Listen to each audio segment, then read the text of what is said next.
And now, coming to you live from the City of Angels, Los Angeles, California, it's the Sheena Metal Experience with your host, Sheena Metal, only on KGRA Digital Broadcasting.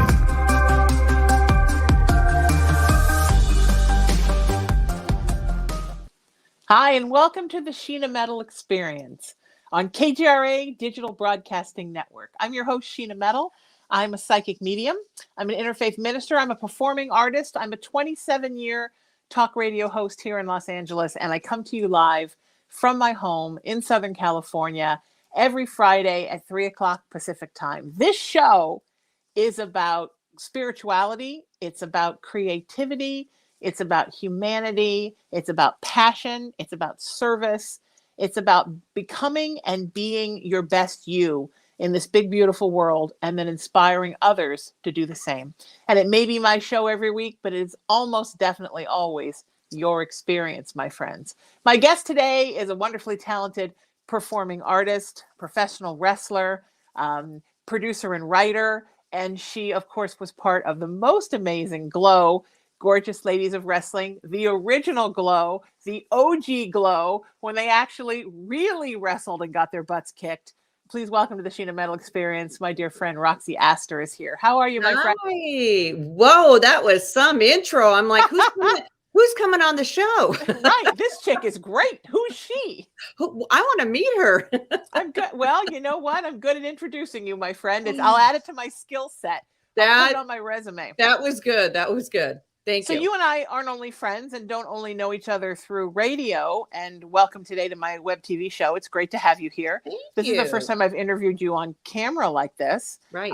Except when I broadcast my radio show live from the Hollywood Improv, and you were a guest once. Yeah, that was fun. You and I did a musical together. And how much fun was that? After G.L.O.W, the 80s musical experience, right? Yeah, it was definitely an experience, but I have to say it was an experiment because you remember when I even said you were interviewing me, and I go, you got to be Aunt Kitty, and you just kind of go, oh, yeah, okay. I go, no, you got to be Aunt Kitty, and it just and then finally everything just kind of fell into place, and then it was like, okay, we have the director, we have the script. We have Aunt Kitty. We have Mary Kennedy who played Jackie Stallone and the G.L.O.W girls and the rehearsals. Oh boy, the rehearsals. Right. It was fun. You know, it was fun and it became acclaimed, right? And we wound up getting a bunch of nominations for the Performer Play Director of the Year. And then the next year that transferred into of the decade as we rounded out into 2021. I was honored to be nominated both times for my role. The thing that really was the biggest honor for me was when the creator of G.L.O.W, whose actual aunt was Aunt Kitty, came to the show on opening night and told me, I looked at you and I saw my aunt and she would be so proud of what you're doing. That's why we do this, right? That's the whole reason why we do this, is to move someone, to influence someone, for someone to look at us and to get nostalgic and see their aunt. And just so you know, you got the thumbs up from Nancy, Aunt Kitty's daughter. So you got the thumbs up there too. Okay. So I love playing her. I just loved it. I wish there was a movie of it. I love singing and dancing. I had a blast, and I had my own wrestling experience when I fell off the stage opening night. I felt like a real pro wrestler. But, Sheena, you were solid as a rock. I was, right? That was an interesting adventure. And for all you paranormal people out there, that theater was haunted and something pushed me. Yes. And I just felt this. It's funny because I grew up in a haunted house. Yeah. And I talk about this on the show all the time. And one night, my mom used to stay up late and read. My father was a morning person. Like, he got up at 5 a.m. and she went to bed at 3 a.m. And she liked the house when it was quiet at night and all the lights off. She'd pull the reading light down like this and she'd read novels. And one night she got up in that house to get out of her Barca Lounger, her easy chair. And she said she felt a gust of wind hit her in the lower back. And the next thing she knew, she was face down on the living room floor, and her head wow. was about this far from hitting the mantle. And she wound up crushing a minor fracture in a disc in her lower back that bothered her forever. That's exactly how it felt when I got pushed. I was standing there and I felt this gust of wind on my lower back. And the next thing I knew, my face was in the lap of your nephew. And I was going to thank say God, thank God, but he had lovely soft testicles, or I could have broken my neck. It was much better than winding up with your face in the mantle, I'm sure. You know what, though? You landed like a wrestler. You took a few notes on what Dan taught you, and you took your fall. The wonderful Dan Magnus, our choreographer. And then I stood up and said, "Who pushed me?" And everyone laughed. And it was just like it was meant to be. And I still had the knees to prove it. So like a pro wrestler, I now have my scars. And had it not been for our wonderful choreographer, Dan Magnus, I probably would still be walking on a cane. He literally taught me how to walk again. And I always, every once in a while, text him and remind him I'm still off the cane. Yeah, that's good. Because he wanted me to ask you if you're off the cane. I'm off the cane. Yeah, I still have moments where I'm like, woo! But I'm off the cane, and I've managed to be able to move into this house that I grew up in and move some boxes. I'm not great. I'm not a rock star, but so far no surgeries, no cortisone, and I'm still walking around. Well, that's good. I'll give him the update. He'll be happy to hear that. But I feel like an official true wrestler now. And I always laugh when I talk about it and say, was it worth getting nominated for Performer of the Decade? Probably yes. If I could trade my knees again for that, sure, probably. Sheena, you won. We won for Best Ensemble of the Decade. So that was your award. So we won. And you know, with Christopher Carver, he won for Best Director of the Decade. He did. And most anticipated play that we're still working on. But we won. So to me, we were nominated. I was nominated for costume. Dan was choreography. I wanted to win for Best Ensemble. Yes, I wanted it's the most important thing. Everybody, and especially Matilda, who was in the I think she was in rehab at the time, but she had already been in the hospital for a few years. And she would always say, "Okay, what's the update? How are we doing?" And then Robert Wynn would go in, "Yeah, we won." And then I made this little trophy and put it there next, so it looked like a little, what do they call that? A Tony it's called a Tony. Yeah. So she got to get her award. Her Tony. Isn't that nice? She was a lovely soul. She was very, very special. You knew she was sick, right? During the whole, when we were, Dan was in congestive heart failure. Right. I knew Matilda, bad. And Matilda was sick through that. Right. And you fell, I think, the first night. So we just kept having, things happening. Yeah. We're on a Tuesday, Wednesday, Thursday. And I'm just like, I just want to get through this. It's interesting because when you are a performer, the show must go on no matter how you feel. And I always talk about, from a spiritual perspective, how all art is a co-creation between universe and us. Right. And if you don't believe that, think of all the, like, I've done plays with kidney stones, with an ovarian cyst that was about to blow out, with bronchitis. When I was on stage, I was great. You get off stage and you go, "Oh, that's right, I still have this." Yeah. But I got right up for, more nights and finished that role on those knees and danced and sang and ran around. Because that is spirit coming in to take care of you, because the show must go on, right? That was scary, though. I was a little bit nervous. I'm like, we don't have a backup for Aunt Kitty. Yeah, I'm know. Like, I'll wheel her out. I'll do whatever she's getting out there. I told our director, Chris Carver, you don't know how close you were to going on in a wig, because, but I just, and you know what? I did it without medication. The first day I took some ibuprofen.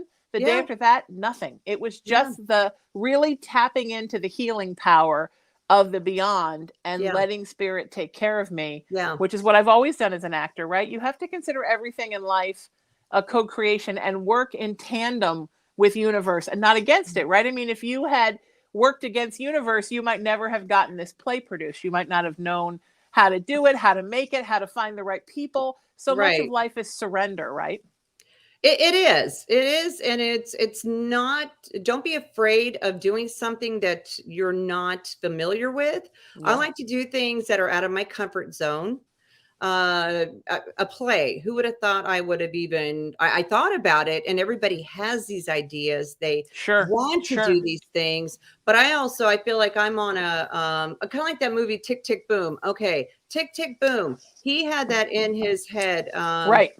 30 years old. Was it 30 or 35? He had that number in his head, his age. Yeah, and I think he was 30. Jonathan Larson, I think he was 30. Was okay. I'm Tick, Tick, Boom, turning 60. So, right.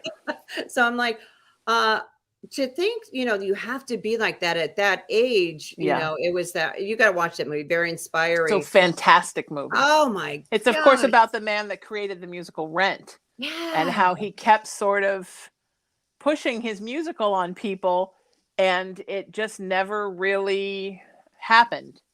And I can relate to that. And then he scrapped it, turned around and wrote Rent. Yes. But all the work he had done trying to open doors with the first musical made it easy for Rent, because Rent was the right show at the right time, and he had already made all those connections. And then he died like a week or two before it opened. I think it was the night from what I heard, it was the night before. Yeah, so he never really got to see it actualized, but maybe the point is not to see it actualized. Maybe it's the journey and not the destination, right? You know what? And that's kind of how I feel with everything. Whatever happens with Afterglow, whether I get something, whether I finish, the journey has been everything. Yes. If it was so easy, I don't think it would have been as fun. And you meet new people, new experiences, and I'm doing more interviews, and it's just, I could be okay with nothing tomorrow and just say, you know what, I had a blast just doing, I did a play. I never thought I would do that. It wasn't on my bucket list, but I did a play. And and also I got nominated for Best Actress, and so did Matilda, and her and I both cracked up because we were both like, we suck. No, we're like, no, wrestlers. You did not suck. Oh, well, but wrestling we laughed at it, to be honest. We laughed at ourselves. I think, but wrestling is acting.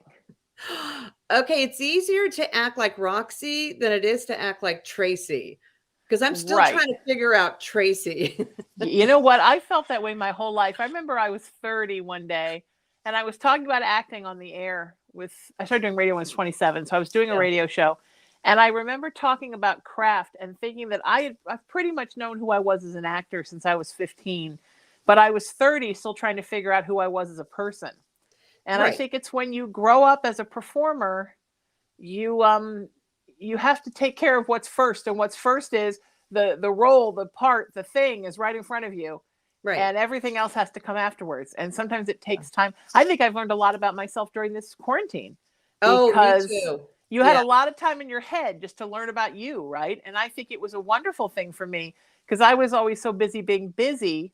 I never had time to just be me. Well, and, you also, it seems like that you have more things out on the internet. I don't know if you're at the studio anymore. There is no studio. Yeah. And that's the thing I've noticed is you don't need to be at a studio. You can be at your house. You can be, you don't have to leave anymore. So for me, I'm a hairdresser and I do other things too.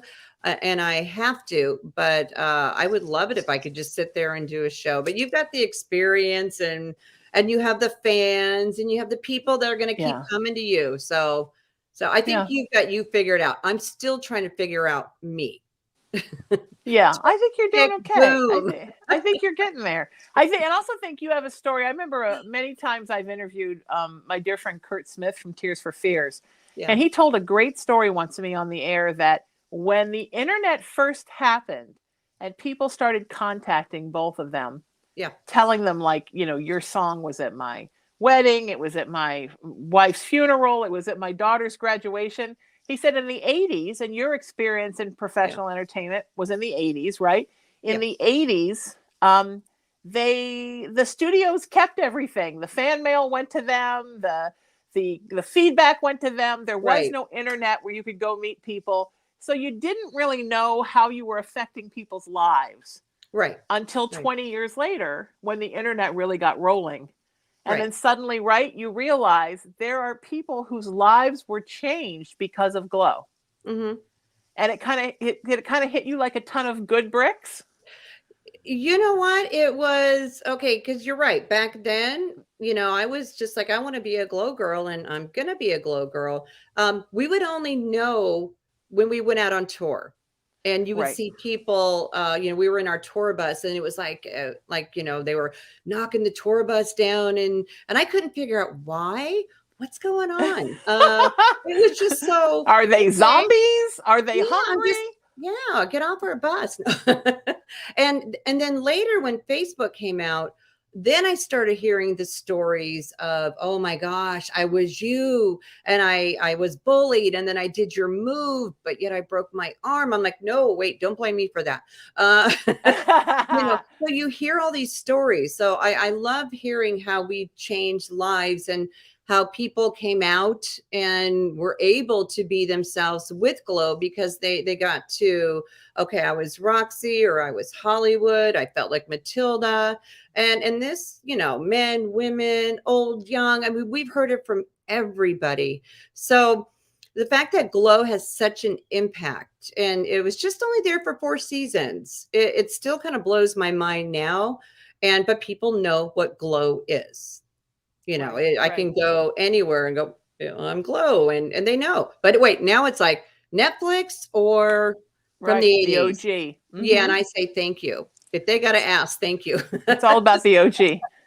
But you know what you didn't get when you were on tour was you didn't get the kids, right? The little tiny ones. Yes, we that did. were sitting home. Oh, did they come to the tours? They came to the tours. Yeah. Oh, wow. Okay. Yeah. So you did know how you were influencing kids. Yes. Yeah. Okay. Yeah. I didn't see any of the fan letters. And from what I heard, they were like you said, they were given to Matt. And, Right. I think he kind of wanted to keep us on a leash of not let anybody get a Sure. big head.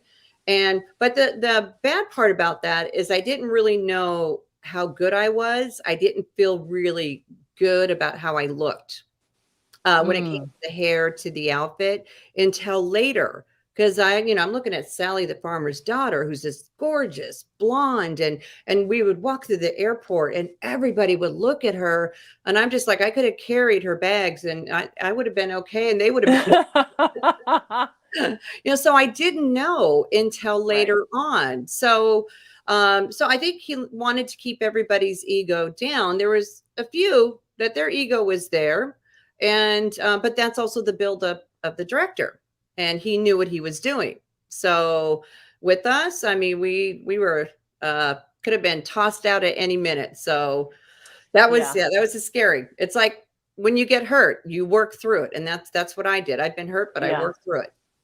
Yeah, I've never been good at waiting for being on the chopping block every day. That's always been one of the hardest things for me about working in the entertainment business, and probably the reason that I went into radio instead of being a full-time actor, and then have been happy to take this nice little detour into the spiritual world as well. I was watching this wonderful movie, a wonderful series on Paramount Plus called The Offer. It's about the making of The Godfather. And every time it like almost happens and then doesn't happen, or you can have the money, now you can't have the money, you can have this location, now you can't. I mean, I was getting an ulcer. It's a fantastic series, but I was getting an ulcer watching it because that's been my whole life in entertainment, and probably yours too, right? I remember a program director saying to me, you got great ratings and you got a great show, but don't get used to it because it could be any day. And I'm not a person who is good with, it could be any day. I think because I've always worked in entertainment and in the arts, I always crave stability in my life. Yeah, because that's kind of a scary thing, even as you get older, like you start thinking, oh, Social Security. It's, I got to think about stuff like that. Turning 60 it's a tough thing for me. Yeah. And it makes you think about a lot more things. In the acting world, I would not want to be an actress at this age. Yeah. I see all the competition and how I just wouldn't have it in me. I'm happy behind the scenes. I'm happy creating, but I don't know how people do it, how they go on auditions, the rejection. I mean, trust me, we've gotten enough rejection with the Afterglow and the plays and financing in this, but how I think of it now is if it was easy, everybody would do it. There he is. You And have to go to the scary face store and purchase a was that a face. cat? That's Cullen. Oh, that was so cool. Isn't he the best? He thinks it's his show. He Oh, doesn't I love understand why that. he's There was not like being this asked to be included. It was just blur like of a fur. blue. It's like a ship sailing by. It was You so never know. soothing for a Sometimes second. it's just an eyeball. Like you never know what you're going to get with Cullen. Isn't he the Oh, best? oh my I've God, known I him love since he was animals. 3 days old, and he's one of my favorite people in the whole Oh, world. love it. That was He's the cute. best. That just made the show. I know, right? He always makes appearances. And in the beginning, I apologized for it a lot. And then my program director, Bill's like, people have their animals on all the time. And I'm like, all right. Because if I close the doors, then he'll sit outside and cry. Yeah. So you'll hear the distress. This is much easier than to hear the sad cries for an hour. Where's my mommy? What's happening? And that's, and I think people are used to it with, the pandemic, people working at home, you have your kids in the back, people walking by in their underwear. Dan. Yeah. Anyway. Exactly. Is Dan going to walk by in his underwear? Because I'll make popcorn. He walked by in his underwear. One time I was doing an interview. That's the best. It's real life. How has the pandemic been for you? I mean, how has the quarantine been? What's it been like to not have places to be out every single night? You know what? I'm going because I was just talking to somebody about this. When I first heard about being it was 2 weeks, right? Remember everything was going to be shut down for 2 weeks? I went to a complete panic. Like there is no way I'm going to make this 2 weeks. There is no way. And then end up being longer and longer. And I know this sounds so stupid. I downloaded a couple of games on my phone, The Wizard of Oz and Happy nice. Balloons, Okay. and I just went there. The bad thing about it is when it started, I started watching Tiger King, and then I went into a really dark place. Oh, goodness. Yes. And I started watching dark shows, and then Netflix got a hold of me. It was like, I got to get away from the TV. I think we all were. And I'm sure Netflix's stock went way up, but I think oh my God, yes. Yeah. I love that meme that said, I finished Netflix. What's next? Exactly. Well, that's how I felt. Yeah. Now, can you do Tiger King? I'm watching this new show, and I won't say what it is because I don't want to spoil. But there's a scene where a guy's getting beat up, and then the person beating him up beats up his dog. And my best friend and I are watching it with her husband, and we're both like, what's happening to the dog? Like, all we cared about in the next scene is, where's the dog? Yes. Where's the dog? What's happening to the dog? Yes. I watched Joe versus Carol, and I thought it was beautifully done. But I don't think I could have watched Tiger King because it would have been too real. You know what? Then again, on TV, I kind of look at what is real, what is fake. Because true. There was a producer in the beginning, and I don't want to give it away. And he was filming, and you hear things about these tigers, but I think people need to be informed about what goes on. Like the same thing with circuses and the elephants, and we go to zoos and we look. So, it's really easy to hide our faces and go, oh, let's not look. I don't look. I want to be informed. I want to be informed about a lot of things. Before the pandemic, I was really happy in my little Afterglow bubble, and life was great. Okay. I want to be informed now, and that's why I help at animal rescues. And good for you. That's just my thing that I'm totally into helping. I got 3 rescues right now. And that you're fostering? Yeah, I'm a foster failure. Oh, no, I am too. That's where I got this little guy from. They were downstairs. But I got my daughter into working at Pups Without Borders right now. Oh, beautiful. Because I brought her to a dog pantry that I go to every month. I drive 2 hours to pass out food. And actually, it's Godiva from G.L.O.W who actually works at the shelter. I know. Nice. And I'm like, tell me what to do. Tell me what to do. Little G.L.O.W connection. Nice.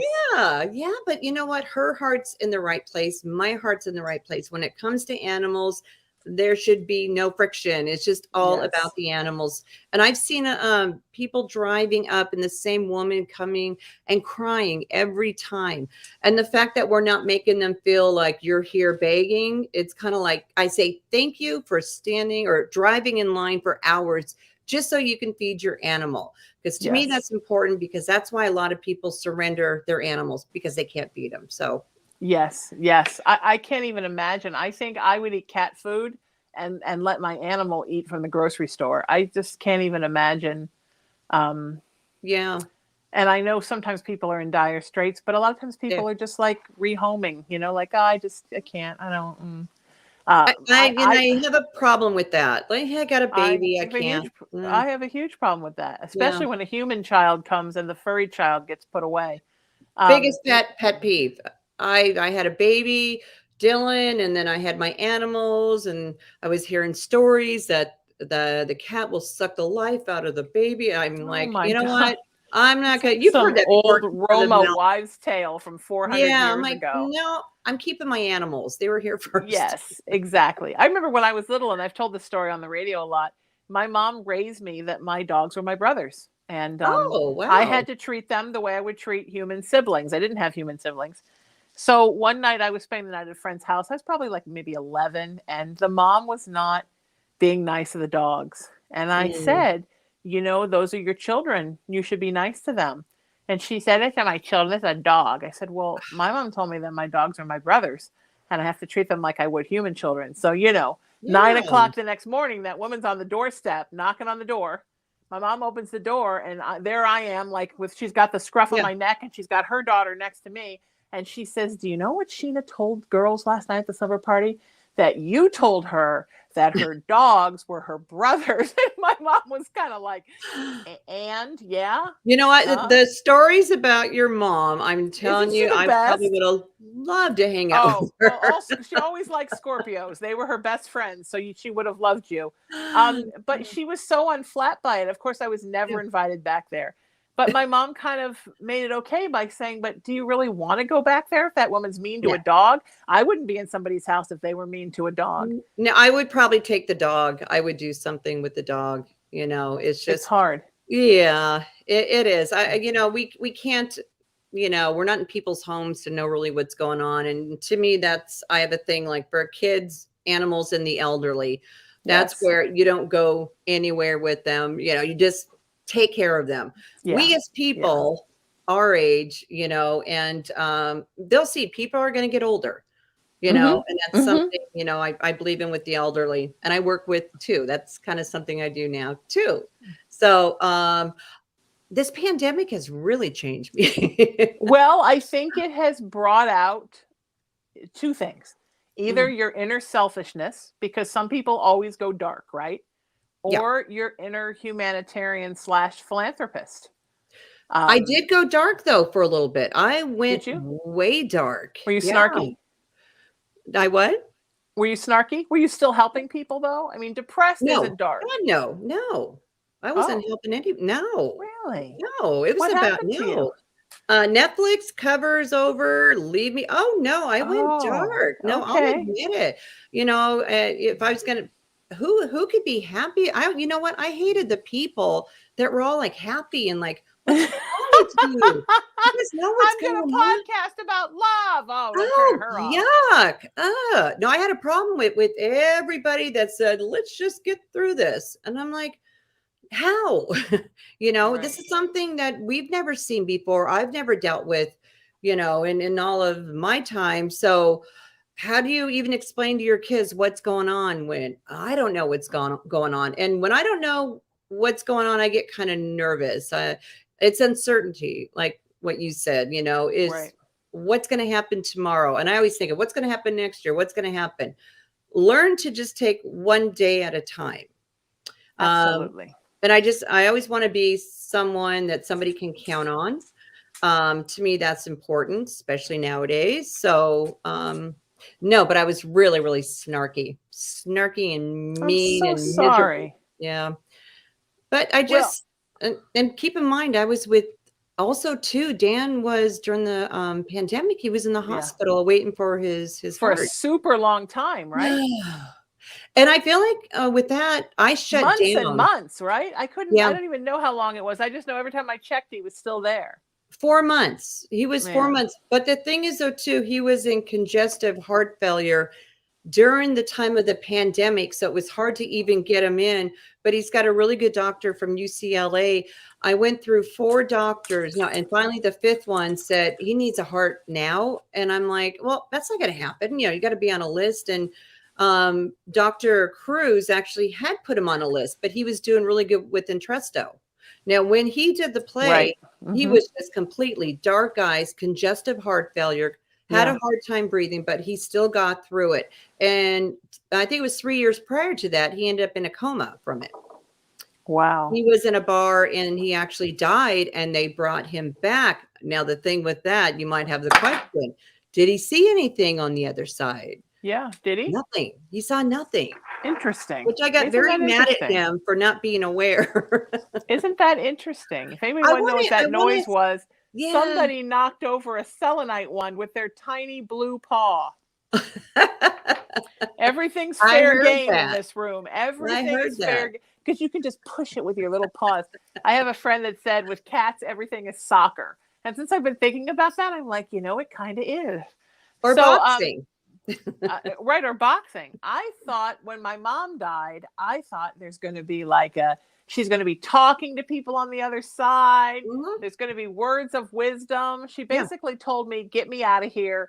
Do what you have to do to get me out of here. And then the next thing I know, her soul is like shooting up out of her solar plexus and woo, down her right leg and out. And that was it. She was gone. There was no like words of wisdom. She was like, you know what? Screw this. I'm out. Yeah. And you know what? I think, you know, we all want to hear that story. And I love to hear the stories, you know, on TV where I saw the light. I want to hear that because it makes me feel a little bit better, you know, to hear stuff. But we're all going to have our own experiences. But I don't want to experience that just so I can come back and tell you about it. Well, I did. I had a near-death experience. You did. And I did see stuff. You did. Okay, good. I was in my car. Somebody ran me off the freeway into a wall headlong. In real life, I passed out. Oh, wow. Sorry. This is sure there's tripods like there's something lifting me up and it's blue. The in my consciousness, I went through the wall and I was in this all white place, but I was still in the car. Yeah. And there was a guy sitting next to me and kind of like it looked like a yoga outfit, like oatmeal kind of pants and top. And I said, what are you doing in my car? And he said, oh, I'm just here to make sure you get through okay. And then I heard this voice say from somewhere, it's up to you. Do you want to stay or do you want to go? And I said, oh my God, I want to stay. There's so much I want to do. And the next thing I knew was like, bam, I was sucked back in the car. The car had hit the wall and bounced off of it. And it was spinning, spinning, blocking the exit to the freeway. And I was back. Do you remember all that? Oh, yeah. You do? Oh, yeah. Like it was yesterday. Oh, yeah.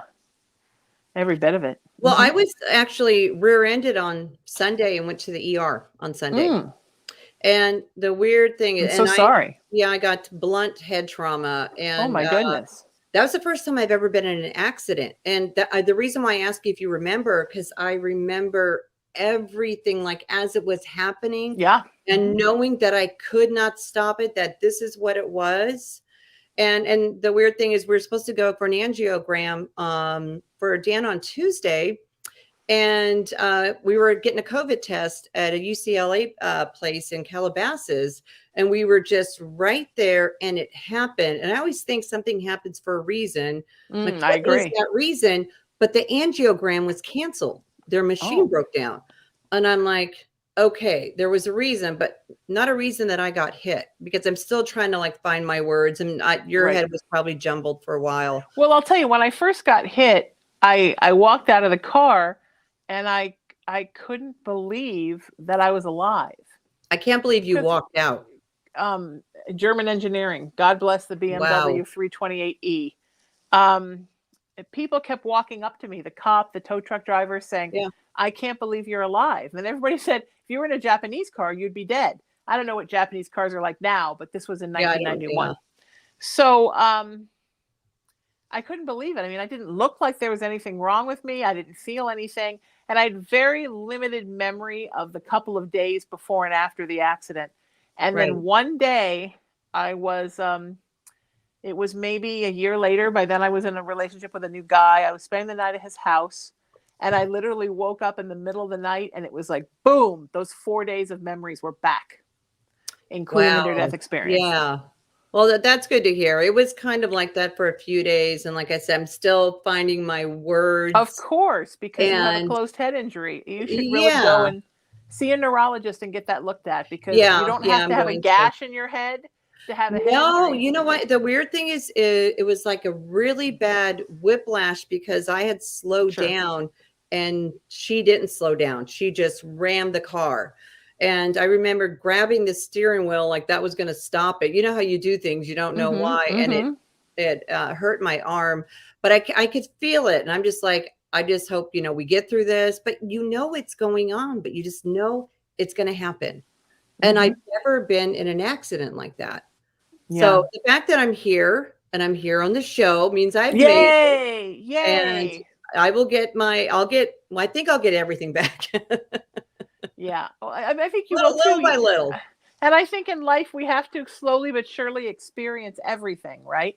And that's something Y- that we have to experience, is Yeah. what it's like to And be I'm in going to say some this, kind of trauma, not always a car thing, but but I've something. had a lot of trauma the last 2 years. I'm like, I'm done. I'm Right. really done. And another thing too is I just said last week, and I'm going to warn people not to do this. I just said, I can't believe I've been driving for 40 years and never had an accident. And then that Spirit happened. was listening. And we're laughing and going, oh, that's good. And then that. So I say, don't say that. Yes, I agree. Yeah. But you will learn something from this and you will move forward, and there will be a reason why you had to have this experience. It's Yeah. so Don't interesting. know yet. Yeah. When I hit that wall, I was 23 years old. I was an actor, and it was all about what my career was going to be. And I could tell you all the steps in a line. When I came back from that near death experience, the line had become a circle. And it was all about what can I create and Right. cast my friends? How can I help more people? I mean, I wasn't a selfish person before, I wasn't a non spiritual person before, but I definitely didn't think of everything from a global 360 perspective. And Yeah. I came back with that, and it Right. changed me. It changed me to the point where I lost my boyfriend at the time. I lost friends because they were like, who are you? They were used to like type A Aries Sheena. Yeah. They were not used to this person. Yeah. And I believe that change was the beginning of my acceptance of my gifts. Yeah. I believe it was the beginning of a lot of things. I think my life would have turned out much differently had I not had that accident. And the bottom line is, I like me better now. It took a while to get used to the new me, but Yeah. I'm so glad it happened, and I'm so glad I am who I am. Yes. Yeah. I'm glad you are who you are too. Thank you. Yeah. You make people feel better. So keep doing that. With this accident, it's like I don't see the silver lining because I'm You not will. there yet. Where I see the silver lining is honestly from the pandemic. But we've had a lot of, we've had, like everybody else has had, deaths in the family.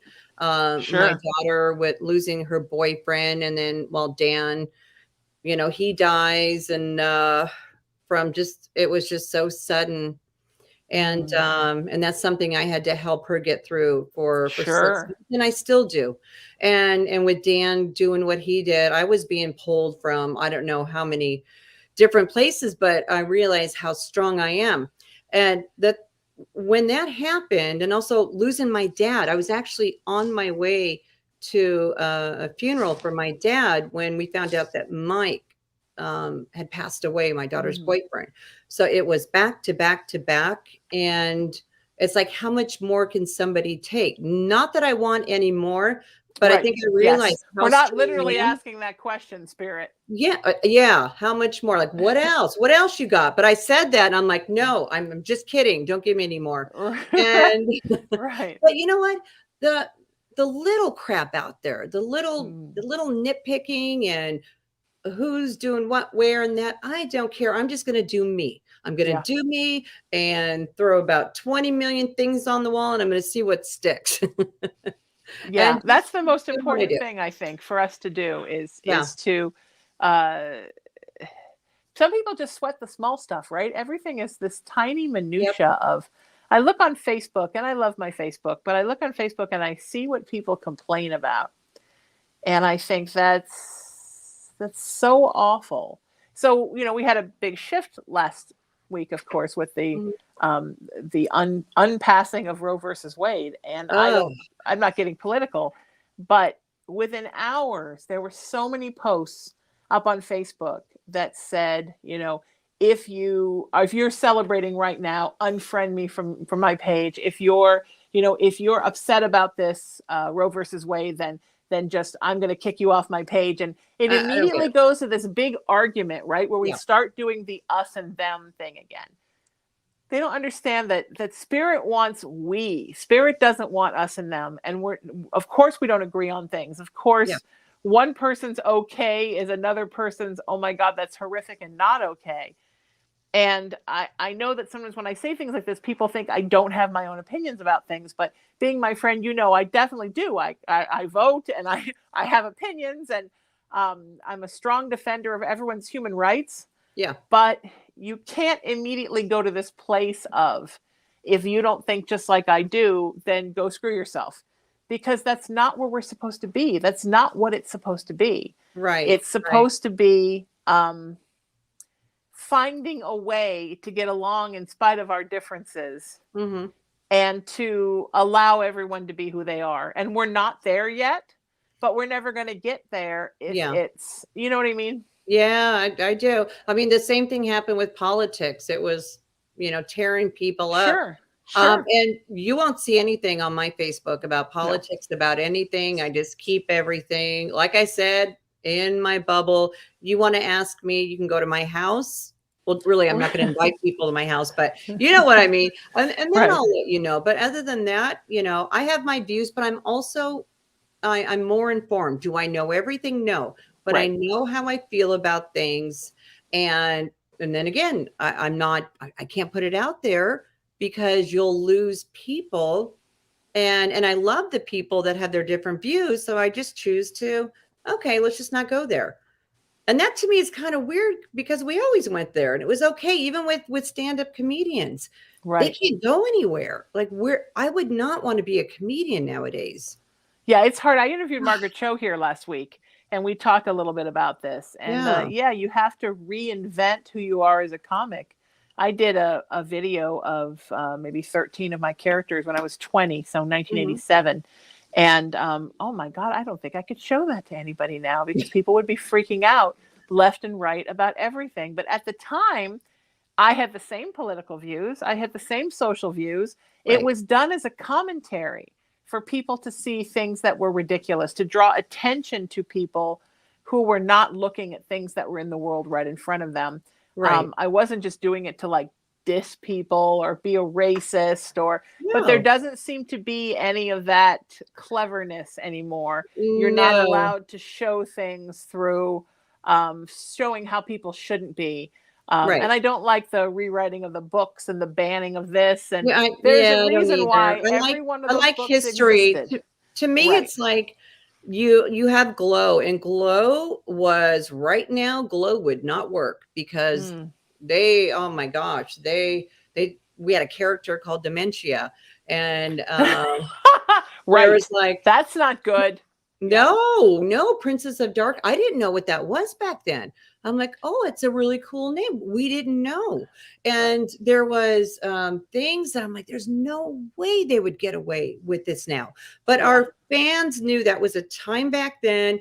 We were just doing our thing. It's like Archie Bunker. There's no way, But we watched the reruns because to me, it brings us back to a good time of when things were just that simple. And I think that's why a lot of people want to go back and watch the 80s films like I do. I'm in a happy place watching anything 80s. I'm not into the whole CGI thing. I like a good story. I like, just take me back to the 80s. That's all I want. I've been trying to only play happy things at night in this house because I'm trying to condition the house to be happy. I Yeah. live in a very energetically charged place, in a very Native American soil laden place, and I Yeah. live below sea level, so it's like a paranormal hotspot. And I want to make sure everything stays positive. So, and then also Cullen and I were in a new spot, and it's new for him. Hmm. So I started getting him involved with every night we watch the Golden Girls, and Oh, that's what I watch. I I love think it. he thinks they're Yeah. cats. I'm pretty Yes. sure he thinks Sophia is a cat for sure. And so I call it the ladies. Cullen, do you want to watch the ladies now? And so now at 11 o'clock, because it's on right from 11 to 1, 4 episodes Yeah. on Hallmark every night. Now at 11 o'clock, he goes and he gets up on his favorite pillow and he sits and stares at the TV, waiting for me to put it on for him. So, Okay, let me ask you something. Why do you think the Golden Girls are so popular right now? I went to RuPaul's Drag Con and they did a remake on Hulu, and now they have the restaurant in Los Angeles. Why? well, I think in a lot of ways the Golden Girls bring together the old and the new world, right? I mean, they were Yeah. very, very political. Last night I watched an episode about how Dorothy didn't know she had chronic fatigue syndrome. I mean, Hmm. every Golden Girls has a message of some kind. Yeah. So I think that's part of it. I also watched the one where Rose thinks she can't date her boyfriend because he's a college professor and she's not smart enough. I mean, it was all very apropos political issues, but Right. also done in this kind of schmaltzy, almost vaudevillian kind of way. Oh, it And sounds like so I Glow. think the older folks like the vaudevillian stuff and all the references to older Yes. things.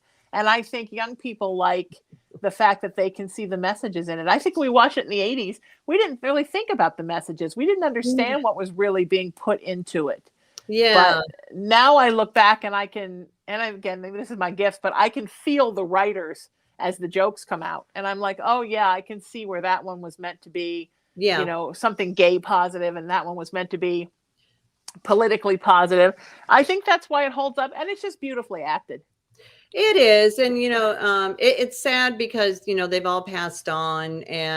Sure. And to me, I kind of look at that like, why couldn't they do this when they were all here? And you had Betty White. What did she turn 9? She was 99. She was going to She turn was almost 100. She almost made it. Yeah. Yeah, and to watch her on talk shows and just, I mean, she was just a beautiful person. You could Mm-hmm. just Mm-hmm. tell. And I think we just kind of I think it was just really smart writing. It was just for each character. I identify with Dorothy, I feel like. Me too. Yeah, I'm Are definitely you a a Dorothy. Dorothy? Yes, Okay. 100%. Yeah. I think people probably think I'm a Rose but I'm actually totally a Dorothy. You're Dorothy. You're Dorothy. And I love the clothes. Man, do I miss the 80s and the clothes. I do too. I do too. Everything was just The amazing. shoulder pads. Oh God! And they always put B. Arthur in the scrunch boots. God, I love my scrunch boots. Oh my gosh. Yeah. See that makes me want to go watch it tonight. But I wanted something nice and innocent for Cullen to watch, and he's become like addicted to it. So we underestimate our animal companions, right? We think they don't understand this, they don't understand that. We don't know how much they understand. I mean, we're speaking English to them all day long. For all we know, they understand everything on the Golden Girls because I talk to him in this language all day long. Yeah. So it's just important to keep making good memories in your life. Find something you like to watch with your kids, with your animals, and something that makes you feel good. This is a scary couple of years with wars and pandemics and quarantines, and we need to keep our head above water as best we can, right? I kind of stay away from the news. I can take it in doses. I have been too. Me too. Yeah, because I'm an empath where it just sucks the life out of me when I see something and I can't do something about it. And like I said, when you see kids and in Ukraine, they're grabbing their animals, and just to put yourself in that place, I'm like, yeah. And then we go on about our life, and it's like we have to, because what else can we do? So I can help in little bits and pieces, and I think if everybody helps just a little bit, I think it does make a difference. Like, sure, I want to go over there and stop the war and stop all that. That would be perfect.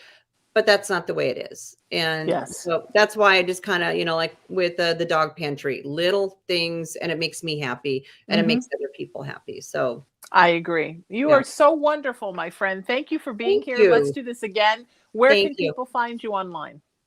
They can find me on Roxy Astor on Facebook and Roxy.Astor. And you know that we just had the release of the podcast, More Than a Wrestler. That's Have you wonderful. seen it? No, More Than a tell my Wrestler. folks about it. Uh-huh. Okay, it's called More Than a Wrestler. And I was in a book called The Dream is in Your Hands, and it had 40 professional women of all in the music, in the entertainment industry. And I was actually pulled in the last, I think it was the last 2 people, and I had to write a story. And I know the book was almost done. It was Penkin, and his first book, The Dream is in Your Hands, went to #1 on Amazon. Wow. So then he did another one and had it on Women's International Day, which went to #3 internationally. Beautiful. And then he wrote to me, and the title of my little essay was More Than a Wrestler.